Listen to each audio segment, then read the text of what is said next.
A história está aqui hoje em Uncais ou Gadara, uma das 10 cidades da Decápolis, na Jordânia. O antigo nome de Gadara pode ter vindo do semítico Gadar ou Gidá, que significa um muro fortificado. Isso leva à crença de que o local pode ter sido usado antes do período helenístico. O nome moderno de Uncais ou Uncais é um termo árabe, remonta à Idade Média e vem do verbo cunhar moedas e cobrar impostos, ou da palavra makaz, que significa tesoura, sendo uma ferramenta estratégica, zona fronteiriça. Gadara está relacionado com um dos milagres de Jesus, referido como a expulsão dos demônios ou os porcos gadarenos. Esses túmulos que estão aqui fora, estão aqui porque tinha dado um terremoto e colocaram aqui para preservar. Mas o gadareno ficava ali dentro e nós vamos ali naquele túmulo. Vem comigo. Tanto Gadara quanto Gerasa faziam parte das cidades Decápolis, na Jordânia, e o milagre aconteceu em uma delas. Esses túmulos ali eram de pessoas ricas. Desse lado aqui.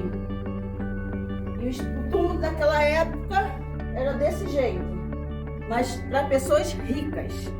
E o gadareno ficava preso aqui dentro, em correntes, mas ele conseguia arrebentar. E foi nessa cidade que Jesus fez a libertação do gadareno. Os evangelhos de Mateus, Lucas e Marcos registram essa história e todos os três concordam que Jesus atravessou o mar da Galileia até a costa leste. Eles divergem sobre se foi um ou dois homens possuídos pelo demônio e mencionam nomes diferentes para as pessoas que viviam naquela região.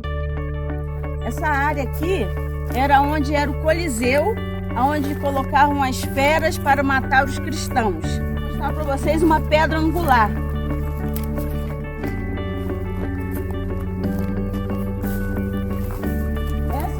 Uma pedra angular. Quando Jesus diz que ele é a pedra angular, é ele que sustenta todas as coisas. Porque se a pedra aqui cai, toda a estrutura ela cai. Deste ponto, nós podemos ver parte da Síria, Israel e Líbano. Essas são as montanhas de Golã. E ali embaixo nós podemos ver o Mar da Galileia. Antes, o Mar da Galileia fazia parte da Jordânia. Mas Israel tomou toda essa parte, então ali já passa a ser Israel, não mais Jordânia. Mas podemos ver claramente o mar lá embaixo. Mateus menciona a região dos Gadareanos, enquanto que Lucas e Marcos falam sobre Geraseanos e em algumas traduções os Gergaseus. O fato é que Gerasa fica longe do Mar da Galileia, que na verdade é um lago e é chamado também de Lago Tiberíades ou Genezaré, o que torna a ideia dos porcos correrem e se afogarem no lago impraticável e quase impossível. Isso torna Gadara a área mais provável para a ocorrência desse importante milagre. Gadara era habitada predominantemente por não-judeus na época de Jesus. Era o nome também de uma região gentílica que correspondia à localização dessa cidade. A área onde este milagre aconteceu teria sido uma área gentia, não judaica, pois os judeus não comem nem pastam porcos, e esta história envolve uma grande manada de porcos. Com base nestes fatos, a área gentia da Decápolis é considerado o local mais provável, com seu povo, terras férteis e túmulos, além de ser mencionado em Mateus. Aqui é a área do templo, e nessa parte aqui é onde se lavavam, para depois pegar essas escadas aqui e subir até o templo para adoração. Os historiadores começaram a mencionar Gadara depois que Alexandre o Grande conquistou a região em 332 a.C. Na primeira metade do século I a.C., a cidade ficou sob o domínio do rei Asmoneu, Alexandre Janeus, até que os romanos a tomaram sob o comando do general Pompeu em 63 a.C. O imperador Augusto, contra a vontade dos seus cidadãos, deu a cidade a Herodes o Grande até a morte de Herodes no século IV a.C. Essa rua, onde podemos ver muitas colunas ainda em pé, era a rua principal que levava até Roma.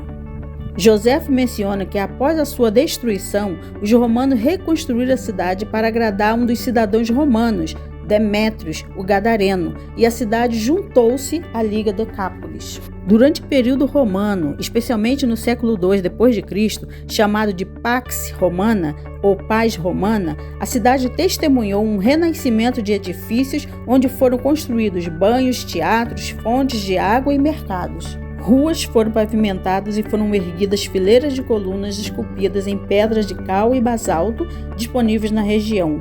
A acrópole da cidade devia conter edifícios de templos, mas hoje encontra-se sobre as casas da aldeia patrimonial. Após a grande batalha de Yarmouk ou Jarmuk entre as tropas árabes do Califado Ortodoxo e os exércitos do Império Bizantino, que levou ao início da tomada do controle da região pelo exército bizantino pelos muçulmanos, a cidade tornou-se parte do Estado Islâmico. Uma inscrição datada de 662 d.C. registra que o califa omíada Muawiyah ordenou que um dos líderes da cidade, chamado Johanna ou João, reconstruísse o hammam, os banhos, para o uso do povo. É claro que a cidade continuou a florescer até o terremoto de 749 d.C. que a destruiu. Não há evidências arqueológicas de que o homem tenha colonizado Gadara antes do período helenístico, ao contrário de Gerais e Pela, mas a localização e a disponibilidade de águas e terras férteis sugere que os humanos devem ter vivido aqui muito antes disso. O milagre não aconteceu dentro dos muros da cidade de Gadara, mas sim nos subúrbios próximos à cidade. Marcos relata que as pessoas das aldeias e fazendas saíram para ver o que estava acontecendo. Então, estamos falando da área entre a cidade e o lago.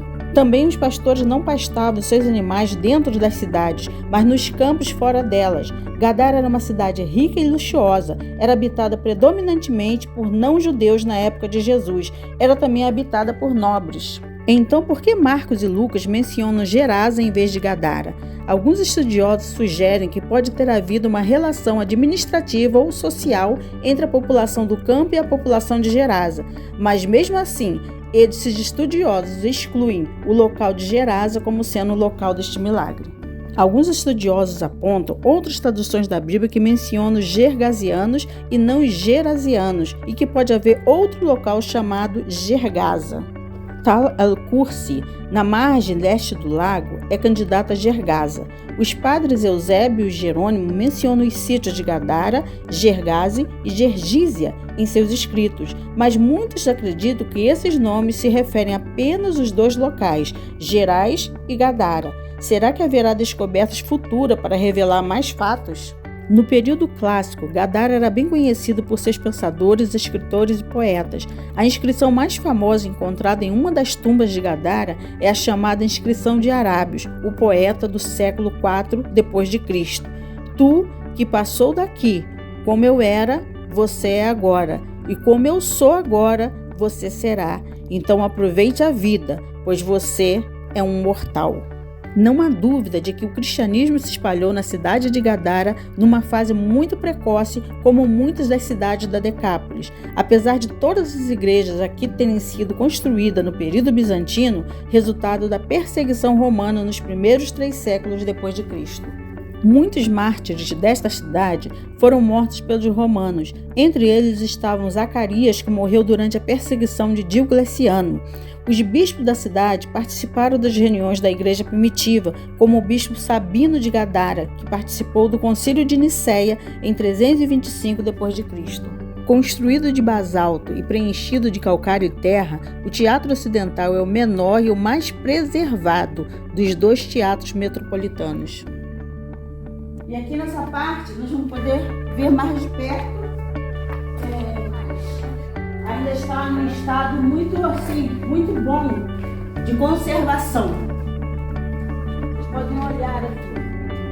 É provável que esse teatro tenha servido como um local de encontro dos vereadores da cidade, cujos nomes estão documentados por inscrições do período romano posterior em Gadara. Nesse ponto, que todos poderiam escutar a voz de quem estivesse falando.